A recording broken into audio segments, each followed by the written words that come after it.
Jadi manusia yang takut kepada Allah dengan ancaman di dunia ataupun di akhirat, maka disebutnya khauf, takut. Ya. Berbeda dengan penyebab takut yang disifati oleh khosyah. Khosyah itu berfokus pada kebesaran, keagungan dan kemuliaan Allah Subhanahu wa taala. Ya. Khosyah itu fokus penyebab kenapa kita takut, karena berfokus kepada kebesaran, keagungan dan kemuliaan Allah Subhanahu wa taala. Kita tahu bahwasanya Allah Subhanahu wa taala Maha besar, Maha melihat gitu ya. Itu didasari oleh ilmu. Ya. Yang Asmaul Husna kita baca, kita pelajari gitu ya. Itu luar biasa Bapak Ibu. Kalau kita mempelajari Asmaul Husna, nama-nama yang indah atau yang baik bagi Allah Subhanahu wa taala, itu sangat bisa berefek kepada khosyah, kepada takut. Takutnya karena kebesaran Allah. Kita takut karena kita tahu sifat-sifat Allah Subhanahu wa taala. Ya. Ya. Dan tidak boleh ada yang menyamai nama-nama Allah. Misalkan Allah itu nama dari Asmaul Husnanya ada Ar-Rahman. Berarti kalau misalkan kita punya anak, itu tidak boleh menamakan Ar-Rahman, tidak bisa. Tapi kita namakan Abdurrahman. Abdu itu artinya hamba. Hamba. Hambanya Ar-Rahman. Hambanya dari Allah yang Maha Pengasih. Abdurrahman. Misalkan kayak Allah, nggak boleh ada anak kita dinamain namanya siapa, Allah, nggak bisa. Bolehnya Abdullah. Makanya pakainya Abdu, pakai tambahin Abdu. Kenapa? Hamba, kita tuh hamba, nggak bisa menyamai sifat Allah. Rohim, namanya Abdurrahim. Ibu-ibu ya, jangan dinamain Rohim, Ar-Rohim. Maha penyayang itu punya Allah, tapi kita namain Abdurrahim. Itu nama-nama Allah. Dan sangat, kalau kita pikirkan itu luar biasa gitu, keagungan Allah Subhanahu wa taala, kebesaran Allah Subhanahu wa taala. Ya, kemarin saya pelajari tentang asyakur. Asyakur itu apa artinya? Ibu-ibu, bapak-bapak. Asyakur. Kan sifat Allah ada namanya asyakur ya. Maha syukur, apa? Maha bersyukur. Wasfisufi sudurin nas minal jinnati wan nas. Ada setan itu yang membisikkan kepada hati-hati manusia dari kalangan jin atau dari manusia. Tapi Allah tahu ya niat yang tulus atau enggak ya. Jangan dimain-mainin, ini dimain-mainin. Jadi ya besok puasa lah, tapi dalam hatinya lah gue nggak akan sahur, nanti nggak akan puasa kan. Itu Allah tahu hati-hati yang seperti itu. Gitu. Jadi kayak cuma pengen dapat pahala niat, tapi tidak dengan niat yang ikhlas. Allah tahu seperti itu. Siapa yang niat yang tulus benar-benar pengen puasa, atau siapa yang cuma mempermainkan niat gitu. Allah tahu. Seperti itu. Ya. Kayak misalkan mau sedekah Bapak Ibu, pas ngelihat dompet itu isinya 100 ribuan semua kan gitu. Ada pengemis Bapak Ibu kan, bingung kan gitu, pas ngelihat dompet 100 ribuan gak ada receh sama sekali kan gitu. Mau ngasih terlalu banyak kan gitu ibu-ibu. 100 ribu belanja dapat apa ini, banyak kan gitu. Itu dapat pahala juga Bapak Ibu kalau niatnya ikhlas ya. Kalau kita sebenarnya pengen ngasih tapi 5.000 perak gitu, 5.000 rupiah atau 10.000. Tapi pas lihat dompet nggak ada receh gitu loh. Tukeran dulu lama, keburu pemulungnya pergi duluan kan gitu. Ya, itu dapat pahala Bapak Ibu. Niat nggak jadi karena nggak ada 5 ribuan, nggak ada 10 ribuan gitu, dicari-cari nggak ada. 100 ribuan atau enggak paling kecil 50.000 kan gitu. 50.000 kan sayang ya. dikasih ke pemulung misalnya gitu ya. Itu dapat pahala dari Allah Subhanahu wa taala ya. Kalau niatnya benar-benar mau bantu pada saat itu gitu.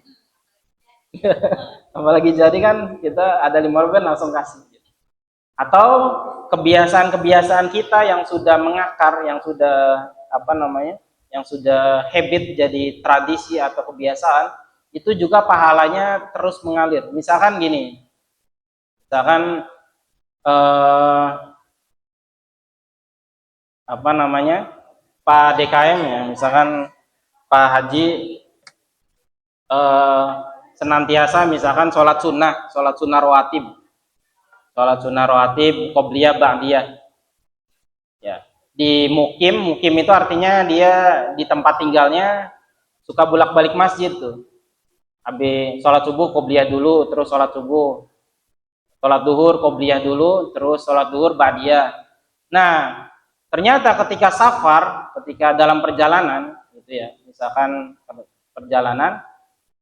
perjalanan jauh ya, misalkan ke Bandung, ya, ke Bogor atau kemanapun itu yang jauh, yang jaraknya lebih dari 80 km, misalkan dia sholat gitu, tapi karena mengejar waktu ya, misalkan waktu itu siang, dia sholat zuhur di qashar, zuhur dengan jamak qashar, zuhur dengan asar, zuhurnya 2 rakaat, asarnya 2 rakaat.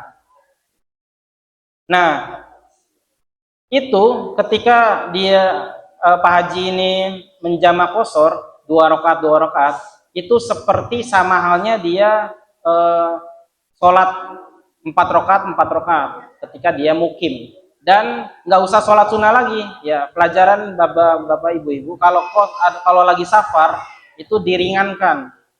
Jadi kalau habis qashar itu nggak perlu sholat sunnah lagi. Habis qashar, jamak qashar nih sholat, udah langsung balik. Kenapa? Karena udah diringkas sholatnya. Masa sholat sunnah itu mending aja 4 rakaat berarti kalau gitu sholatnya. Kenapa? Sudah diringkas, sudah diringankan, cukup 2 rakaat. Tetapi mendapatkan pahalanya karena kebiasaannya sholat rawatib qobliyah ba'diyah, itu Pak Haji mendapatkan sholat sunnah rawatib, sholat duhur maksimal dan asar maksimal 4 rakaat. Walaupun sholatnya 2 rakaat. Gitu. Karena ada udzur di situ, lagi perjalanan jauh. Karena Allah tahu kalau mukim lagi bertempat tinggal di Bumi Agung, Pak Haji sholat rawatib dan sholat duhur berjamaah. Tapi karena safar perjalanan jauh, transit dulu di rest area, sholat duhur, asar 2 rakaat. Tetapi tetap Pak Haji mendapatkan pahala yang sempurna. Itulah kebaikan Allah gitu. Kebaikan Allah Subhanahu wa taala. Pahala yang berkali lipat, namun kepada dosa yang setimpal saja. Seperti itu. Dan Allah Subhanahu wa taala tidak terkena efek dari perbuatan baik atau dosa kita. Ya, saya tanya, misalkan kita sholat 5 waktu, beribadah kepada Allah, puasa, apakah sholat 5 waktu itu berefek kepada kerajaan Allah? Apakah dapat meningkatkan kerajaan Allah? Gitu? Enggak kan? Apakah Allah butuh sholat kita? Gitu, pertanyaan. Enggak sama sekali Bapak Ibu. Enggak butuh. Allah Subhanahu wa taala enggak butuh sama sekali dengan ibadah kita. Ya. Makanya dalam hadis qudsi itu sampai Allah mengatakan, kalaulah orang semuanya berkumpul untuk beribadah kepada Allah, ya, hatinya bersih dan sebagainya, itu tidak akan menambah kerajaanku, kata Allah. Tidak akan menambah kerajaan Allah sangat sedikit pun. Dan kalaupun orang-orang berkumpul kemudian bermaksiat kepada Allah Subhanahu wa taala, berbuat dosa, maka tidak akan mengurangi sedikit pun kerajaan Allah Subhanahu wa taala. Kerajaan Allah akan tetap seperti itu. Jadi tidak ada efeknya kita berbuat pahala, berbuat kebaikan atau berbuat keburukan kepada Allah, tidak ada efeknya, Bapak. Makanya dalam ayat Al-Qur'an kan, in ahsantum li anfusikum wa in asatum falaha. Kata Allah Subhanahu wa taala, jika kalian berbuat baik, maka kebaikan kalian itu untuk dirimu sendiri, untuk diri kalian sendiri. Li anfusikum wa in asatum falaha. Dan jika berbuat jahat atau berbuat dosa, maka akan kembali juga kepada kita. Makanya yang merasakan efek dari ibadah, yang merasakan efek dari maksiat adalah manusia itu sendiri, bukan Allah Subhanahu wa taala yang merasakan efeknya. Ya. Efek dari maksiat, efek dari perbuatan sholih itu yang merasakan adalah kita sendiri, Bapak Ibu. Yang untung kita sendiri. Allah tidak ada sedikit pun mengambil keuntungan dari ibadah kita. Allah tidak akan merugi sedikit pun dari maksiat kita, tidak akan. Allah tidak akan pernah merugi. Ya. Jadi yang butuh ibadah itu kita, gitu. Yang butuh ibadah adalah kita. Dan Allah tidak butuh kepada kita. Berbeda dengan manusia.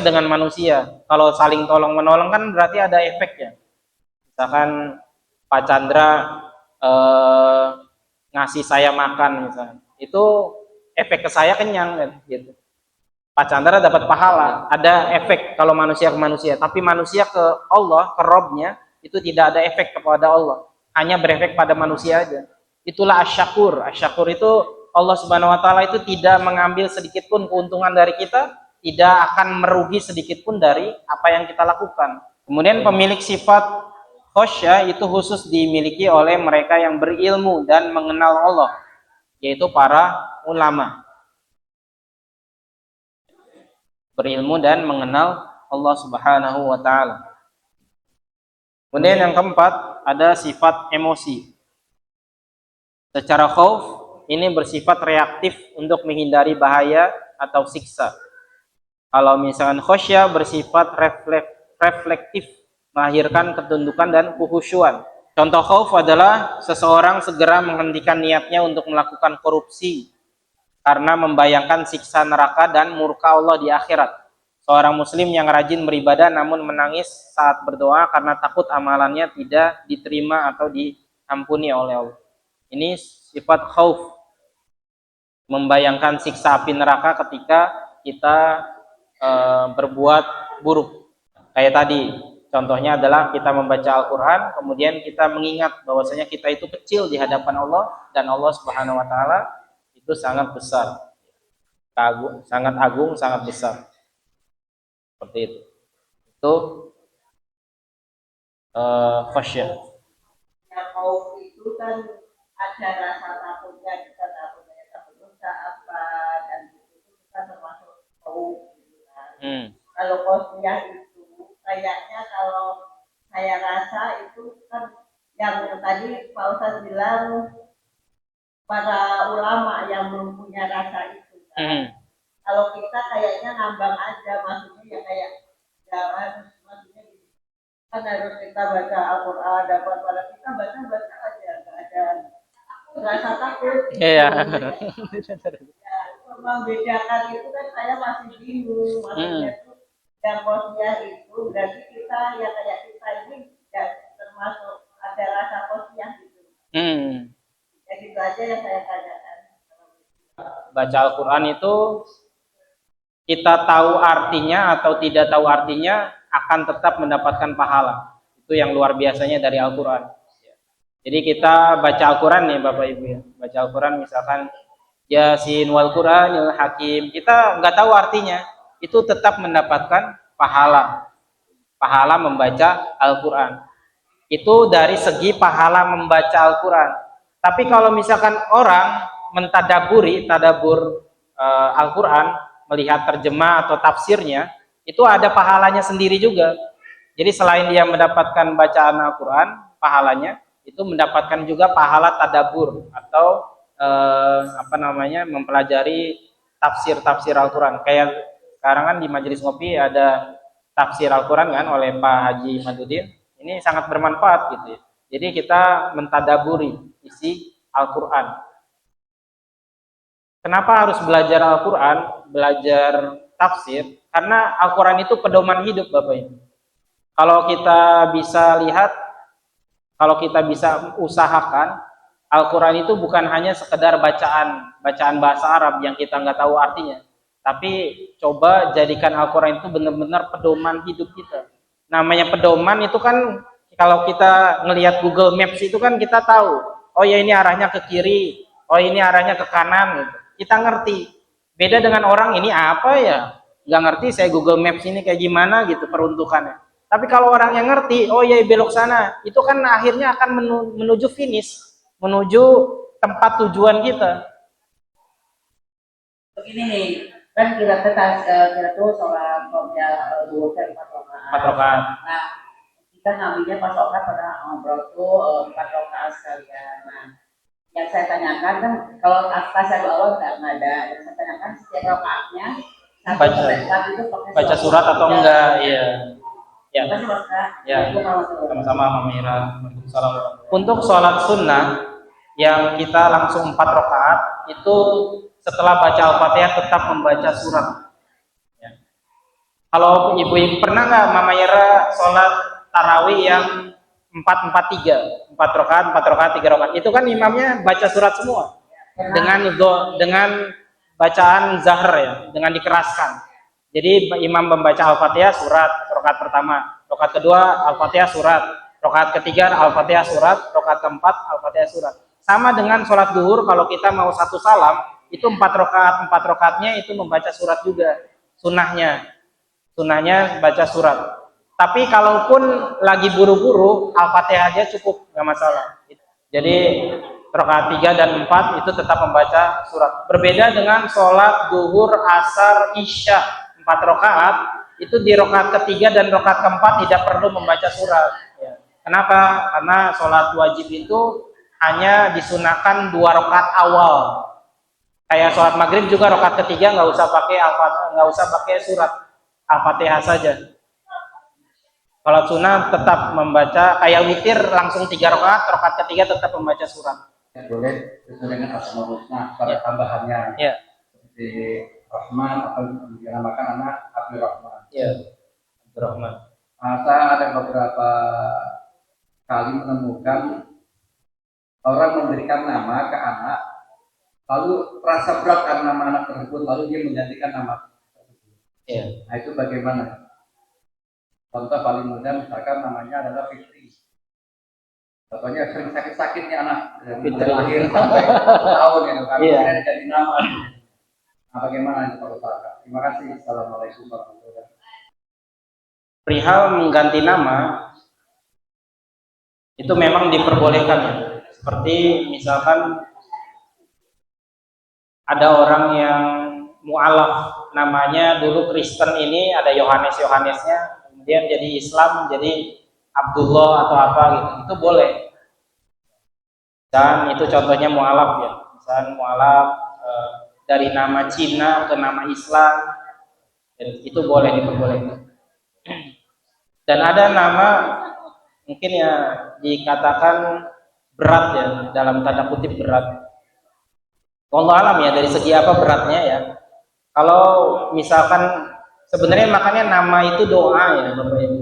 Nama itu doa, makanya kita sebisa mungkin menamakan anak itu dengan nama-nama kebaikan.